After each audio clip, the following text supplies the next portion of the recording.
नमस्कार. मी भाऊ तोरसेकर. तुम्ही बघत आहात प्रतिपक्ष.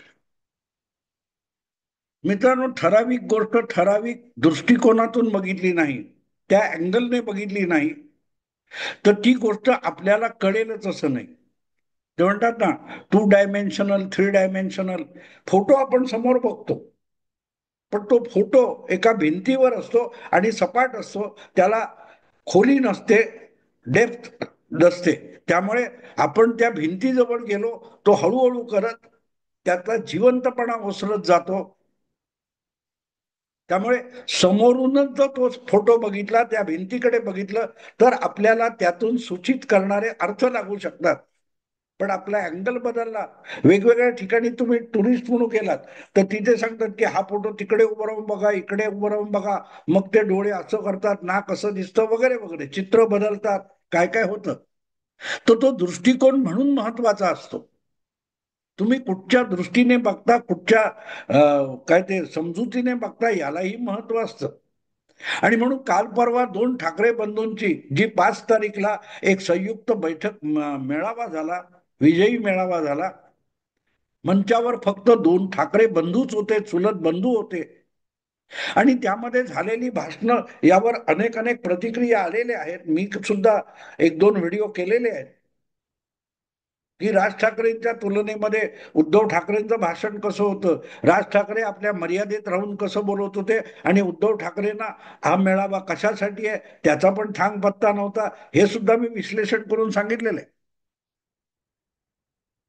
आमचा प्रभाकर सूर्यवंशीने राज ठाकरेंनी जी एक गोष्ट सांगितली, 99 साली शिवसेना भाजप युतीची सत्ता गेली, त्याचं कारण काय, आणि त्यासाठीचा बाळासाहेबांबरोबरचा जो किस्सा होता, तो राज ठाकरेंनी मला वाटतं विधानसभेमध्ये बाळासाहेबांचं तैलचित्र लावताना सुद्धा केला होता उल्लेख त्याचा. तो सांगितला होता.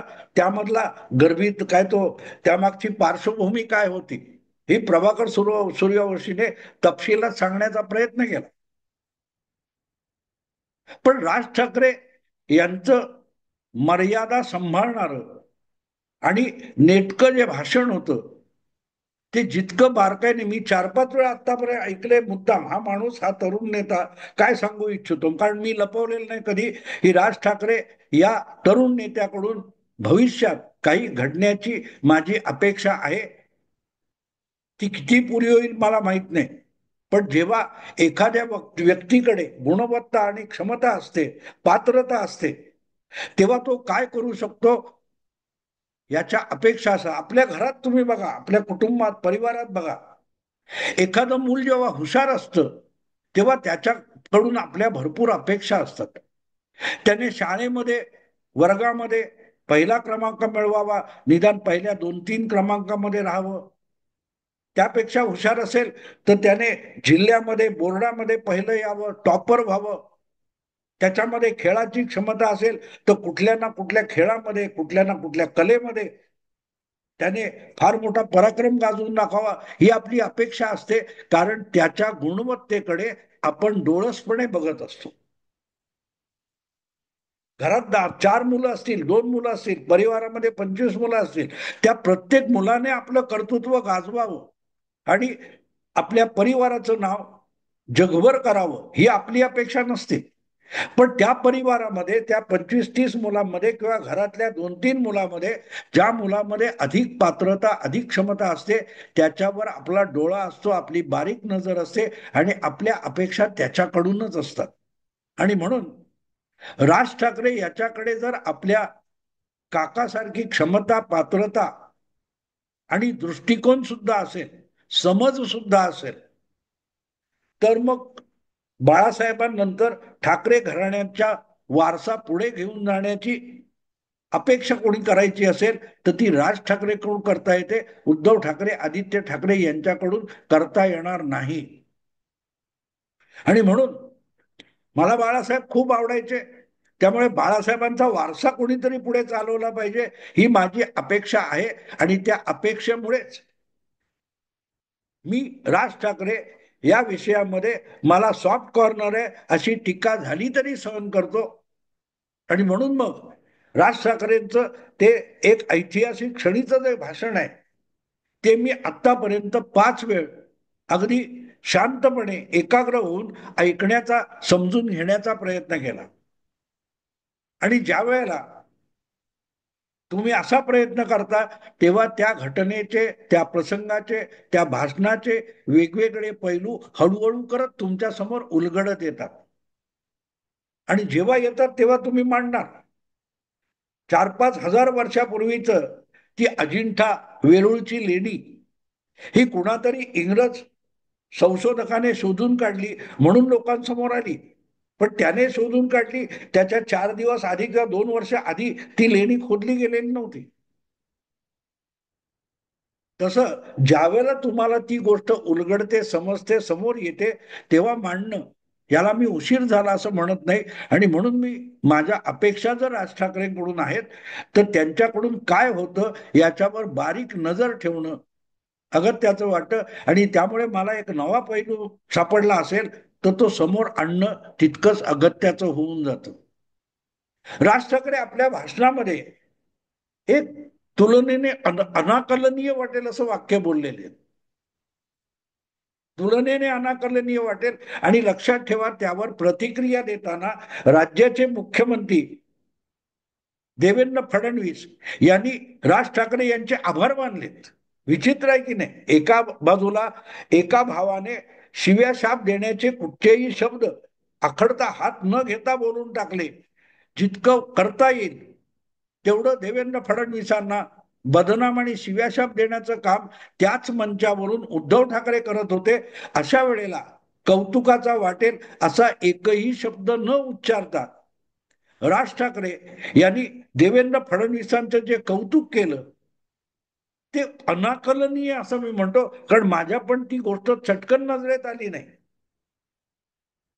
अतिशय मोजून मापून राज ठाकरे यांनी ते भाषण केलं असं मला वाटतं. याचं कारण नेमकं ते आहे की आपण खोटी, कारण नसताना केलेली चापलूसी करतोय असं कोणाला वाटू नये, इतकं मोजून मापून देवेंद्रचं कौतुक राज ठाकरे यांनी केले. आणि कोणाची तुलना केली? आपल्या काकांची, शिवसेना प्रमुखांची, देवेंद्र फडणवीसांची तुलना. खुद्द देवेंद्र फडणवीस अशी तुलना करणार नाहीत. आणि मोदींची सुद्धा कोणी बाळासाहेबांची तुलना करत नाहीत. मग ते धाडस बाळासाहेबांचाच पुतण्या राज ठाकरे का करतो? जे आपल्या हयातीमध्ये शिवसेना प्रमुख बाळासाहेबांना साधलं नाही ते देवेंद्र फडणवीस यांनी करून दाखवलं. असं श्रेय जेव्हा देवेंद्र फडणवीसांना, मुख्यमंत्र्यांना राज ठाकरे देतात तेव्हा त्यातून काय सांगायचं आहे, त्याचा गर्भित अर्थ काय आहे हे समजून घ्यावं लागतं. पण असा गर्भित अर्थ, त्यातला आशय समजेल तर ते उद्धव ठाकरे कसले? आपल्या हयातीत असं जेव्हा राज ठाकरे म्हणतात तेव्हा बाळासाहेबांना आपल्या या दोन जवळच्यांनी, एक पुतण्या आणि दुसरा मुलगा, यांनी एकमेकाच्या विरुद्ध दंड थोपटून उभं राहू नये तर आपली सगळी ताकद शिवसेना वाढवायला आणि सशक्त करायला वापरावी, हीच बाळासाहेबांची इच्छा असणार. संजय राऊत जे तोंडाळपणा करतात त्यांना मी एक आठवण करून देतो. संजय राऊत हे लोकप्रभा नावाच्या साप्ताहिकामध्ये इंडियन एक्सप्रेस गटाच्या उपसंपादक म्हणून काम करत होते आणि ते सोडून ते सामनाचे संपादक म्हणून आले. पण सामनाचा कार्यकारी संपादक होण्यासाठी लोकप्रभा सोडताना त्यांनी बाळासाहेबांची एक मॅरेथॉन मुलाखत लोकप्रभामध्ये, लोकप्रभासाठी घेतली आणि लोकप्रभामध्ये छापलेली होती. त्यामधला एक परिच्छेद मला आठवतो. तो अंक आज माझ्याकडे नाहीये, पण उद्धव संजय राऊतांकडे असेल, कदाचित मातोश्रीवर पण असेल. तो काढून मुद्दाम वाचा. त्यामध्ये संजय राऊत यांनी बाळासाहेबांना एक प्रश्न विचारला होता की शिवसेनेमध्ये छगन भुजबळ यांनी बंड पुकारलं, शिवसेनेत फाटाफूट झाली, 18 आमदार भुजबळांबरोबर शिवसेना सोडून गेले. आणि त्याचं कारण भुजबळांनी जे सांगितलं होतं की बाळासाहेबांचा मुलगा आणि पुतण्या संघटनेमध्ये लुडबुड करतात, हे भुजबळांनी केलेला आरोप होता. आणि त्याला उत्तर देताना बाळासाहेबांनी जे म्हटलं होतं ते आज संजय राऊतांच्या तरी लक्षात आहे का? त्यांनी छापलं होतं. बाळासाहेब म्हणाले होते असं काहीही नाहीये, राज असो किंवा उद्धव असो, ही माझी पुढच्या पिढीतली मुलं मला शिवसेनेचा गाडा ओढून नेण्यासाठी बारीक सारीक मदत करतात, कारकुनी मदत करतात असं सांगितलं होतं. लक्षात, हा शब्द माझा नाहीये, बाळासाहेबांनी म्हटलेलं. आणि संजय राऊतांनी लोकप्रभेत छापलं होतं की राज ठाकरे किंवा उद्धव ठाकरे मला शिवसेनेचं संघटन चालवण्यासाठी कारकुनी स्वरूपाची मदत करतात, ते शिवसेनेच्या निर्णय प्रक्रियेमध्ये, शिवसेनेच्या धोरण प्रक्रियेमध्ये कुठलीही लुडबुड करत नाहीत आणि त्यांच्यातल्या आपसातल्या भांडणाचा शिवसेनेवर कुठलाही परिणाम होण्याची बिलकुल शक्यता नाही, हे बाळासाहेबांनी सांगितलं. आणि संजय राऊतांनी छापलेला आहे, तो अंक काढून बघा. मला वाटते 91-92चा, 92च्या दंगलीपूर्वीचा, 1992चा असावा, मला महिना वगैरे तारीख आठवत नाही.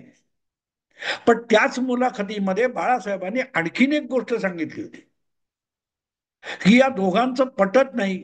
त्याचं काय, हे दोघे एकमेकाला पाण्यात बघतात किंवा वैरभावनेने बघतात असं जेव्हा संजय राऊतांनी बाळासाहेबांना म्हटलं, तेव्हा बाळासाहेबांनी साफ साफ सांगितलं बिलकुल नाही. राजकारणामध्ये जर त्यांचं पटलं नाही तर ते राजकारणातून बाहेर पडतील, पण परिवार तुटणार नाही, परिवार वेगळा होणार नाही, एकमेकाचे भाऊ म्हणूनच ते राहतील. आणि जर नात्यामध्ये बाधा येत असेल तर राजकारण सोडतील. याची ग्वाही लोकप्रभेला 1992 मध्ये बाळासाहेबांनी संजय राऊतांना दिलेल्या मुलाखतीत ती ग्वाही दिलेली होती. आज कोणाला तरी त्याची आठवण आहे का? राज ठाकरे असोत, उद्धव ठाकरे असोत किंवा संजय राऊत असोत, कोणालाही त्याची आठवण नाही. आणि यासाठी आपल्यावर बाहेर पडायची वेळ येऊ नये म्हणून नक्कीच आटापिटा राज ठाकरे यांनी केलेला असणार, कारण ही मुलाखत 1992ची आहे आणि 2005 मध्ये, म्हणजे तब्बल 13 वर्षांनी राज ठाकरे अखेरचा जय महाराष्ट्र करून बाळासाहेबांपासून दूर झाले, परिवारापासून दूर झाले. उद्धव असो किंवा राज असो, दोघांनी राजकारण सोडलं नाही, पण परिवार सोडले, परिवार तोडले. परिवार तुटू नये, कुटुंब तुटता कामा नये, नाती बिघडता कामा नयेत, ही बाळासाहेबांची भावना होती. पण राजकारणासाठी त्याला सुरुंग कोणी लावला हे वेगळं सांगायला नको. काल परवा तुमचा दरेकर आहे, प्रवीण दरेकर, प्रवीण दरेकर हा त्या काळापासून विद्यार्थी सेनेचा कार्यकर्ता आणि राज ठाकरे यांचा अतिशय निकटवर्ती. बाहेर पडल्यानंतर राज ठाकरेंच्या बरोबर बाहेर पडले, त्यामध्ये संजय घाडी आणि दरेकर ही मंडळी होती. आणि त्या दरेकरनी उद्धव ठाकरे यांच्याविषयी किस्सा सांगितलाय की राज ठाकरेंच्या बाबतीत निष्ठा असलेला, राज ठाकरे विषयी आपुलकी असलेल्या कोणालाही आमदारकी सोडा, महापालिकेचा नगरसेवक म्हणून निवडणूक लढवण्याचं तिकीट सुद्धा उद्धव ठाकरे द्यायला राजी नव्हते. ही अर्थात गोष्ट जी आहे ही 1997ची आहे. कारण मला माहिती आहे त्याप्रमाणे प्रवीण दरेकर यांना दहिसर मधून, बोरिवलीतून कुठून तरी तिकीट पाहिजे होतं, त्यांनी तयारी केली होती. पण राज ठाकरेचा निष्ठावंत म्हणून उद्धव ठाकरे यांनी त्यांना तिकीट नाकारलं. आणि त्यामुळे तिथले नगरसेवक असलेले विनोद घोसाळकर आणि प्रवीण दरेकर यांची थेट हाणामारी, गुद्दागुद्दी झालेली आहे. प्रवीण दरेकर जो किस्सा सांगतायत की राज ठाकरेंच्या निष्ठावान मित्राला किंवा आपुलकी असलेल्याला एक तिकीट सुद्धा शिवसेनेमध्ये उद्धव ठाकरे देत नव्हते. तो दुसरा तिसरा कोण नाही, त्याचं नाव प्रवीण दरेकरच होतं. आणि त्यामुळे प्रवीण दरेकरनी विनोद घोसाळकर या उद्धव निष्ठाला मारहाण केलेली होती, दोघांची हाणामारी झालेली. असो, तेव्हा राज ठाकरे जो मुद्दा सांगतात की जे बाळासाहेबांना हयातीत जमलं नाही ते देवेंद्रनी करून दाखवलं. म्हणजे तुम्ही परिवार म्हणून एकत्र राहणं आणि परिवार म्हणून एकत्र राहून एक भावनेने आपल्या पित्याची आणि चुलत्याची जी विरासत आहे ती तितक्या समर्थपणे चालवण्यासाठी आपसातले हेवे दावे गुंडाळून ठाकरे परिवार एक ठेवा आणि शिवसेना एकत्र चालवा, हीच बाळासाहेबांची अपेक्षा होती. आणि बाळासाहेबांची शेवटच्या क्षणी हळहळ काय असेल तर आपल्याला हे साधलं नाही. एक वेळ आली होती की जेव्हा उद्धव ठाकरे यांना हृदयविकाराचा त्रास झाला तेव्हा बाळासाहेबांनी अतिशय विश्वासाने हाक मारली होती. ती आपल्यापासून दुरावलेल्या पुतण्याला, राज ठाकरेला आणि अलिबाग पर्यंत आपल्या पक्षाच्या कार्यकर्त्यांच्या शिबिरासाठी गेलेले राज ठाकरे शिबिर अर्धवट टाकून अलिबागच्या सीमेवरून परत माघारी मातोश्रीवर आले आणि पुढचे 2-3 दिवस उद्धव ठाकरेंची शस्त्रक्रिया होत असताना इस्पितळात थांबले होते, लीलावतीमध्ये थांबले होते. आणि ते सगळं संपल्यानंतर पार उद्धव ठाकरेंना स्वतः गाडी चालवत मातोश्री पर्यंत आणून सोडणारा चुलत भाऊ राज ठाकरेच होता. हे सगळं राज ठाकरेंनी आपल्या परीने केलेलं आहे. पण अगदी 1.5-2 वर्षापूर्वीची गोष्ट आहे. राज ठाकरे यांचं एक काय कमरेच्या हाडाचं किंवा काहीतरी ऑपरेशन झालं. राज ठाकरे बरोबर इस्पितळात जाणं सोडून द्या, पण शस्त्रक्रिया झाल्यानंतर प्रकृती कशी आहे, ऑपरेशन किती झालं, काही त्रास होतो का हे विचारण्यासाठी, आपुलकीने विचारपूस करण्यासाठी उद्धव ठाकरे सेना भवनापासून एक 400-500 पावलावर असलेल्या शिवतीर्थ या राज ठाकरे यांच्या निवासस्थानाकडे सुद्धा फिरकले नाहीत. आणि ती अपेक्षा राज ठाकरेंनी पण केलेली नसेल. कारण सरळ आहे मित्र, ज्या शरद पवारांनी उद्धव ठाकरेंना काँग्रेसला सुद्धा गळ घालून मुख्यमंत्री पदावर बसवलं, ते उद्धव ठाकरे शरद पवारांची लागोपाठ 4 अतिशय नाजूक अशी सर्जरी झाल्या, ऑपरेशन झाली, शस्त्रक्रिया झाल्या, त्यानंतर सिल्वर ओकवर शरद पवारांना त्याच्या प्रकृतीची चौकशी करायला सुद्धा उद्धव ठाकरे फिरकले नव्हते. देवेंद्र फडणवीस गेले सिल्वर ओकला त्या शस्त्रक्रियांनंतर, पण उद्धव ठाकरे फिरकले नव्हते. अशा उद्धव ठाकरेंकडून राज ठाकरेंच्या आजाराची विचारपूस होईल ही कोणीही अपेक्षा करण्याचं कारण नाही. तेव्हा त्या विजयी मेळाव्यामध्ये वरळी डोम मध्ये राज ठाकरे जे बोलले त्याचा अर्थ ह्या सगळ्या संदर्भांना जोडून शोधावा लागतो की जे बाळासाहेबांना त्यांच्या हयातीत शक्य झालं नाही. या 2 भावांना राजकारणासाठी, महाराष्ट्राच्या हितासाठी एकत्र यावं, एकत्र आणावं, हे बाळासाहेबांनी प्रयत्न केले नसतील असं बिलकुल नाहीये. आणि असे प्रयत्न हे जाहीररित्या केले जात नाहीत, जाहीररित्या केले जात नाहीत. महाराष्ट्राच्या हितासमोर आमची आपसातली भांडणं अतिशय क्षुल्लक आहेत असं जेव्हा राज ठाकरे म्हणतात तेव्हा ती बाळासाहेबांची ती भावना आहे. फक्त गंमत अशी होती की एक वेळ राज ठाकरे बाळासाहेबांनी गळ घातली किंवा बाळासाहेबांनी आग्रह धरला तर आपला अहंकार गुंडाळण्याच्या तयारीत होते, म्हणून तर अलिबागच्या सीमेवरून परत येऊन भावाची शस्त्रक्रिया संपेपर्यंत लीलावतीत थांबले. पण त्याला प्रतिसाद देण्या इतकी सुद्धा आस्था, आपुलकी उद्धव ठाकरे यांच्याकडे नाही, याचे पुरावे उद्धव ठाकरे परत परत देत राहिले. अगदी अलीकडची गोष्ट आहे, ज्यावेळेला ते दिशा सालियन आणि प्रकरण गाजत होतं, अशा वेळेला आपल्या पुतण्याविषयी विश्वास दाखवण्याचा औदार्य हे शर्मिष्ठा राज ठाकरेंची पत्नी हिने आदित्य ठाकरे असं काही करेल असं वाटत नाही, इतकं आपुलकीने बोलून दाखवलं. पण पत्रकारांनी विचारलं, ठीक आहे, त्याच्यासाठी त्यांचे आभार, असं म्हणून उद्धव ठाकरेंनी तो विषय झटकून टाकला होता. अशा उद्धव ठाकरेंकडून राज ठाकरेंना प्रतिसाद मिळणं आणि तो मिळावा म्हणून बाळासाहेबांनी गळ घातली असेल, तर आपल्या पित्यांच्या शब्दासाठी सुद्धा लवचिक होणं उद्धव ठाकरेंना जमलं नाही, हे राज ठाकरेंना या निमित्ताने सांगायचं होतं. की जे बाळासाहेबांनी समजूत घालून